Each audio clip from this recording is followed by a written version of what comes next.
இதுதான் protection from conviction of offence.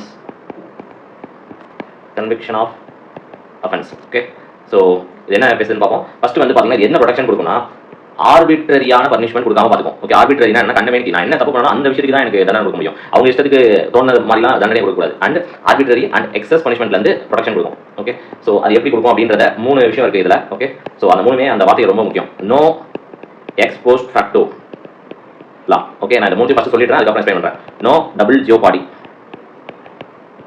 No double jeopardy. அப்புறம் இன்னொன்று வந்து பார்த்தீங்கன்னா no self incrimination. Incrimination. So இதில் ஃபர்ஸ்ட் பார்த்தீங்கன்னா no ex post facto law.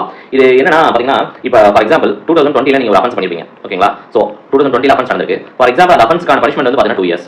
Okay, but இப்போ என்ன ஆகுதுன்னா 2021 தான் உங்களுக்கு கேஸ் ஹியரிங் வருது. அதே அஃபென்ஸ்க்கு 2021 ஏதோ ஒரு அமெண்ட்மெண்ட் மூலமா அதுக்கான அஃபென்ஸ் 10 years மாத்தாங்க. ஓகேங்களா, ஸோ இப்போ என்ன ஆயிடுச்சுன்னா நீங்க பண்ணப்போ இருந்த அந்த அஃபென்ஸ்க்கான இது வந்து 2 years தான். பட் இப்போ 10 years அமெண்ட்மெண்ட்னால இப்போ உங்களுக்கு பனிஷ்மெண்ட் 10 years கொடுக்க முடியாது. ஓகே, ஸோ நல்லா புரிஞ்சுக்கோங்க. கிரிமினல் கேசஸ்ல எப்போ அஃபென்ஸ் நடக்குதோ அப்போ லா இன் ஃபோர்ஸ் அது அந்த லா இன் ஃபோர்ஸ் என்னதான் பனிஷ்மெண்ட் பிரிஸ்கிரைப் பண்ணுதோ அந்த பனிஷ்மெண்ட் தான் உங்களுக்கு கிடைக்கும். ஓகேங்களா, இது எக்ஸ்போஸ் ஃபேக்டோனா நீங்க இப்போ இது பண்ணிட்டு முன்னாடி பண்ண கிரைமுக்கு நீங்க ரெட்ரோஸ்பெக்டிவா இது கொடுக்க முடியாது. ஓகேங்களா, ரெட்ரோஸ்பெக்டிவ்னா முன்னாடி பண்ண கிரைமும் இதுல கவர் ஆகும் அப்படின்லாம் நீங்க இது பண்ண முடியாது. பர்டிகுலரா பாத்தீங்கன்னா